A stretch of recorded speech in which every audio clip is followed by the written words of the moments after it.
Ner Adonai Nishmat Adam. The Spirit within us is the candle of God. The sun began to set. Hanukkah had arrived, but you wouldn't know it. There was hardly a light to be seen.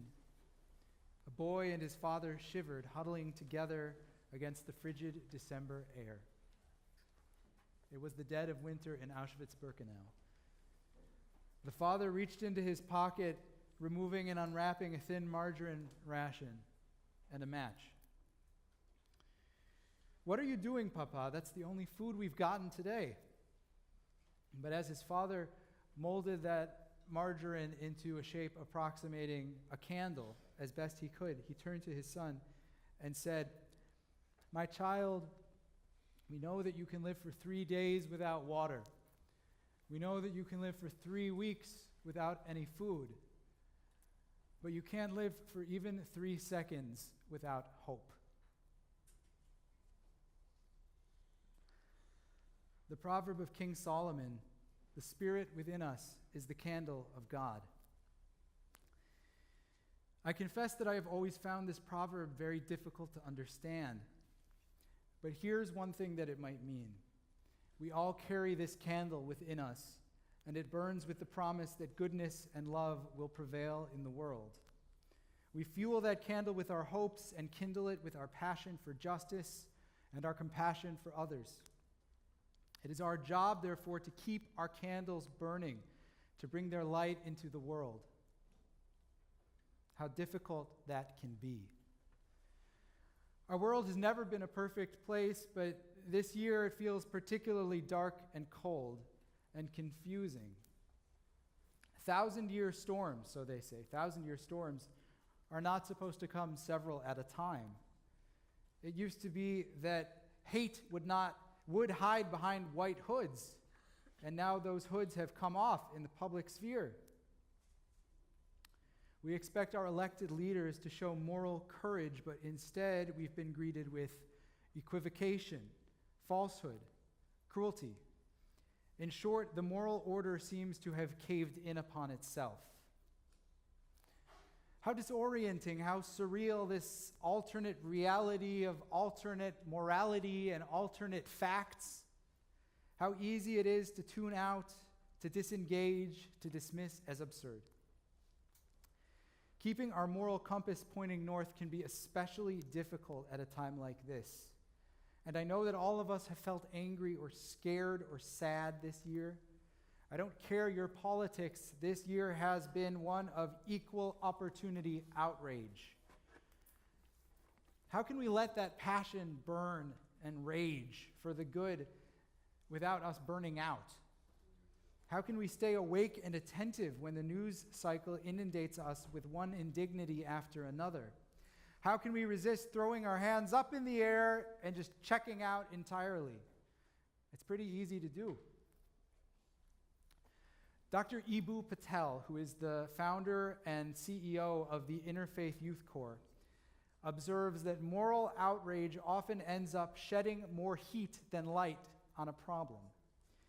He advises, "When I go to sleep turning things over in my mind and wake up wondering which solution will work best, there's hope that I am being purposeful. Time is the true test. Self-righteousness," he says, "is like a match. It lights with an impressive flare, but burns out quickly." Our moral instincts do us credit. We should heed and feed them. But we do better. We make better decisions in the long run when we supplement indignation with deliberation, anger with strategic thinking. So this morning, I'd like to speak to you about how we can nourish and replenish our moral core, that we may act for justice and brave the storm together. In my first summer at sleepaway camp, I was about 7 or 8 years old. And at bedtime, on my first or second night of camp ever, my counselor came up and said to our whole cabin that we were allowed to stay up and talk until the first staff patrol member came to say goodnight in 20 or 30 minutes. But of course, many of the boys in the cabin stayed up late, even later than that. I know this will shock all of you. They giggled and they told jokes late into the wee hours. This was in the days, by the way, where the counselors didn't have to go to sleep in the cabins immediately. They wouldn't come back until very late. And while this was going on, I remember very clearly laying in my bed, squirming, flustered by their obvious flouting of the rules. At a certain point, it became too much for me, so I stepped out of the cabin into the darkness to find that counselor, tears of shame streaming down my face. He was shocked, I think, when he saw the depth of hurt that I was feeling. And I didn't understand and I don't understand why he felt so shocked, but in retrospect, I do understand that he had expected us to misbehave. He expected the boys to do what boys do, as it were, and stay up and hang out. But for me, because he said that we were to go to sleep, it felt like a grave violation, and I was terrified at the idea of keeping it a secret. So it's not that I was afraid of being punished, it's that I legitimately felt in my core that what we were doing was wrong, and the weight of that injustice just felt crushing to my tiny body. As you know, very little kids often have strong feelings about reward and punishment. They know, for instance, that it is wrong to take cookies out of the jar without permission because they'll get in trouble with mommy. As they enter elementary school age, they tend to focus more on the social norms and the enforcement of those norms. Now they know that it's wrong to take the cookie because each person is entitled one cookie and one cookie alone. That is right. So this is what the psychologist in the 60s, Lawrence Kohlberg, described as the conventional stage of moral development. This is when right and wrong feel like black and white for younger school children, as they did for me in that camp cabin many years ago. According to Kohlberg, when we reach that last stage of moral development, going a stage even beyond that, then we can actually identify abstract principles by which to gauge right versus wrong. That is the essence of moral decision making. That is when, as my teacher Karen Kadar told me once, the toughest decisions that we have to make are not those between right and wrong, but between right and right. Search your memories. Think of a time when you felt that pure, simple, righteous outrage of a child. Perhaps you were 5 years old. Perhaps you were 55 years old. Perhaps it happened just this week. God knows there's enough of it in the news. I'd like to suggest that that feeling is something we should embrace and keep renewed. But the more practiced we become at anything, the more easily we can grow rigid and closed off to new possibilities. This applies equally to the moral life. Outrage after outrage can wear us down. In today's world, simply watching the news can wear us down. In our Yom Kippur confession that we just did together, we cry, Kishinu Oreth, or we say, Al chet shechatanu lefanecha, for the sin that we have committed against you, in imutz halev, for hardening of the heart. These are very similar ideas. We beg pardon for our apathy, for our hard-heartedness. While doing so, we knock on our chests as if to chisel away at the places that have grown callous and calcified. Here at Temple Israel, we worked hard, as I'm sure many of you know, to develop a multifaceted response to Hurricane Harvey. Then came the earthquakes, and Hurricane Irma, and Hurricane Maria. I confess that by the time Maria wreaked its havoc, I felt mentally exhausted. Me being in the relative safety of the Northeast while all of this weather is happening in many other parts of the country and the world. Kishiti Oref, my heart was hardened. There is a concept in Zen Buddhism called beginner's mind. It refers to an attitude of openness, eagerness, lack of preconception. Master Shunryu Suzuki teaches, in the beginner's mind, there are many possibilities. In the expert's mind, there are few. Our challenge is to cultivate not only a beginner's mind, but I would say a beginner's heart. To infuse our instincts with optimism even as we deliberate with mature voices. Now, the Torah gives us a really excellent model for clearing away this inevitable buildup of sadness and frustration that can lead us to despair. In the 6th chapter of Leviticus, it paints the picture of the priest's responsibility regarding the altar. That is, specifically, there is a flame that's to keep on burning over the altar continuously ner tamid, a continuously burning flame. That's the model of what we have up here so beautifully above my head, the eternal lamp that has become the logo of our congregation. Now, among the priest's many duties, he's responsible for keeping a fresh stack of wood always right next to the fire to feed it. And equally importantly, he has to keep on removing the ash and debris that have built up from all of the sacrifices throughout the day, because if he was to forget to do that, even just once, things could get very messy very quickly. It's a lot of sacrifice going on and a lot of work to do. And I think the same thing happens to us. Without realizing it, the ashes of abandoned causes and failed initiatives can grow to suffocate us, crowding the life out of our soul. It is so often easier to feel drawn to act than to know when to let go. Sometimes we are able to refresh and reinvigorate our old passions, but often their ashes must be removed so that a new fire can burn. This is one of the hardest things for me. Like the priests, we all have to find a way to let go. Now, since I moved to Connecticut about 3 months ago, I've been working really hard to find a good exercise routine. We all know how important and difficult it can be to take care of our bodies, and as somebody who came from New York City to Connecticut, metabolic needs change. When you're used to walking 5 miles a day and walking everywhere and driving everywhere, obviously it's a difference. I know some of you have gone through similar adjustments in your own geographical transitions. The thing is, it's often easy to overlook the spiritual dimension as we take care of the physical dimension. Spiritual health is no different. The central discipline of this time of year is called Cheshbon HaNefesh, which means something like a soul inventory. It's a chance to reflect on our successes, admit our errors, and seek reconciliation. We do this not only because it's the right thing to do, but because repairing our relationships is a way to cleanse our souls, to disallow the past from restraining us from living as our best selves. I just talked with the adult learning chavura a couple of days ago about the notion of forgiveness and how sometimes to forgive is also to give a gift to ourselves, to allow us to feel cleansed, refreshed, and renewed, and move on to a new, better version of ourselves. And while Cheshbon HaNefesh refers specifically to this process of contrition, apology, and forgiveness, there are many other spiritual practices that can sustain us throughout the year. Some people might find value in meditation or yoga or reflective writing, or perhaps a regular intimate conversation with a close friend. Personally, when I feel depleted, I know that I have my study practices, my prayer practice to reinvigorate me.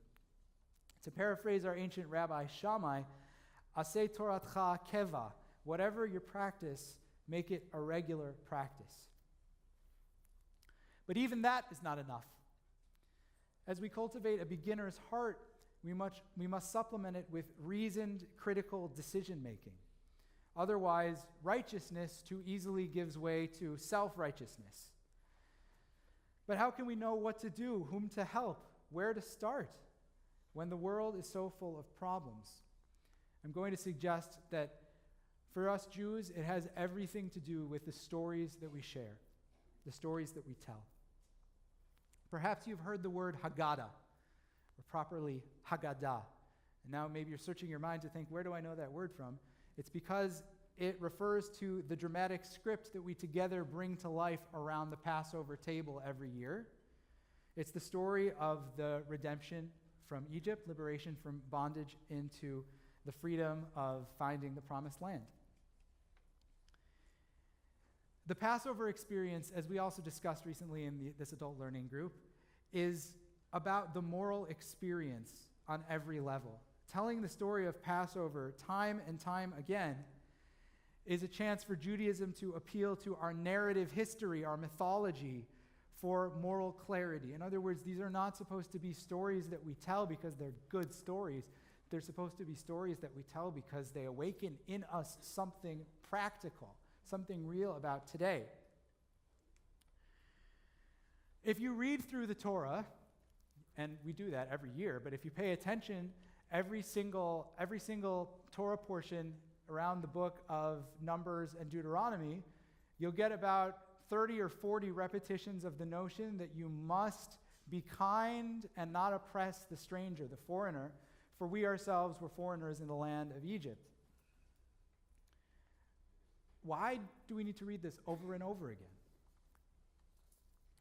At Passover time, we tell this story from our Haggadah, and we say, Bechol dor vador chayav adam lirot et atzmo ke'ilu hu yatsa mimitzrayim. In every generation, it is incumbent upon each individual person, each human sitting around that table, to see himself or herself as though we all personally departed from Egypt. Not in an abstract way, but on a really personal, visceral, emotional way. This is the essence of Haggadah morality. This is the essence of storytelling as action. There's a moral philosopher named Alistair MacIntyre who calls this the narrative conception of morality. And it is not unique to Judaism, but it is very strong in Judaism, and we have a very particular version of it. He says that humans are naturally storytelling beings, and in his words, I can only answer the question, what am I to do, if I can answer the prior question of what story do I find myself a part. To give a practical example, on the one hand, our Exodus story compels me to help people on the margins of society, people who are not necessarily Jewish, the poor, the foreigner, the sick, the disabled.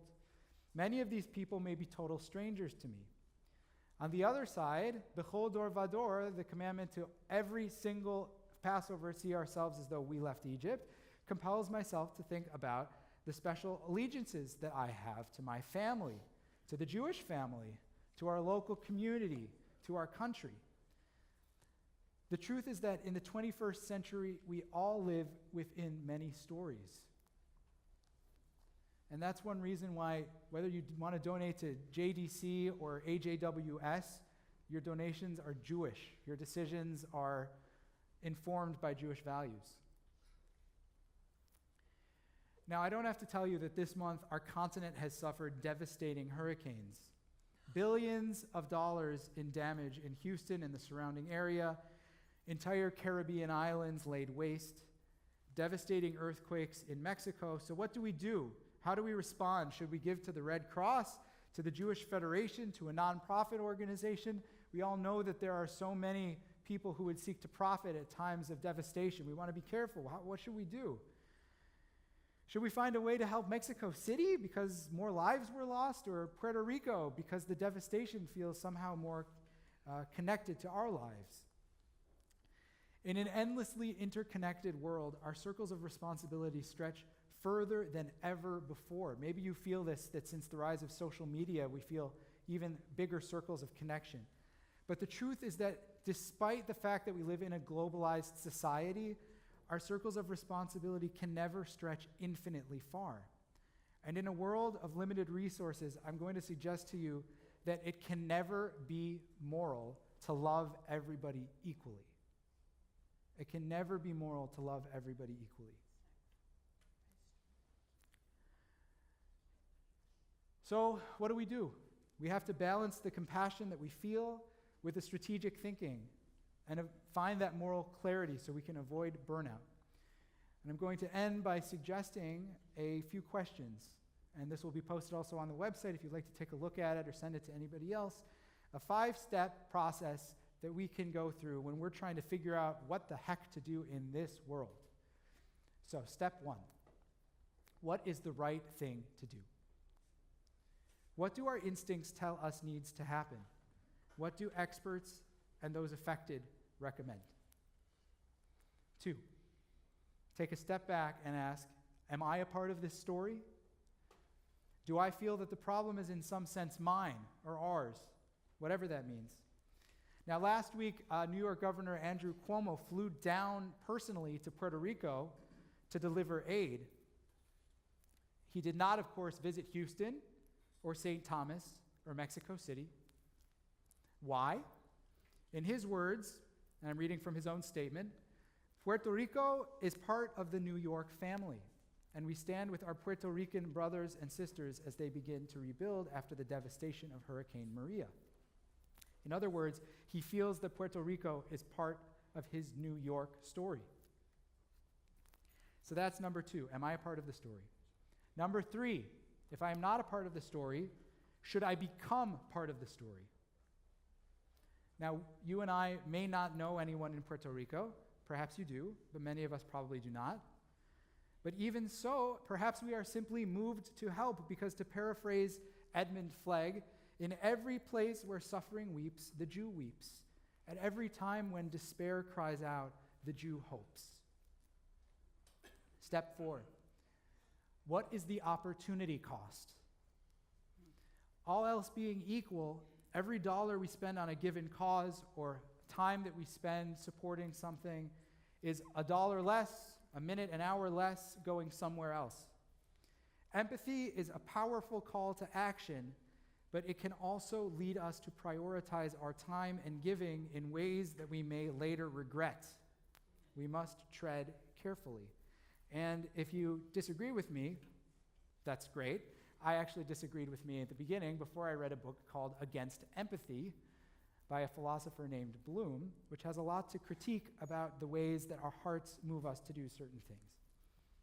So we lead with compassion, and we also follow up with consideration. And number 5, probably the most important on this list, is what will be my commitment to action? What will I do? The most important thing is to act. Give, volunteer, organize, speak out, give generously and with purpose. With these 5 steps, I hope, supplemented with our own spiritual nourishing, that we can avoid burnout, avoid despair, keep our minds in the game, pay attention, maintain moral clarity, avoid burning the candle, as it were, at both ends.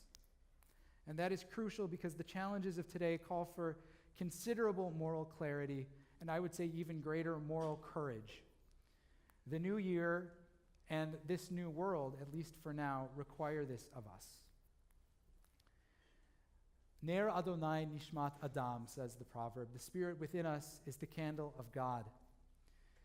The Hasidic master we met at the beginning of this service, the Baal Shem Tov, told a story of a disciple who would complain to his teacher, "When I am in the house of study, I feel filled with light and life, but as soon as I step out into the world, this feeling leaves me. What should I do?" The Rabbi replied, "You are like someone who walks through a forest on a dark night, accompanied by companions, each with his own lantern. Then their paths in the forest divide, and each must go on alone for a time. Carry your own lantern, and you need not fear the darkness." Gemar Chatima Tova.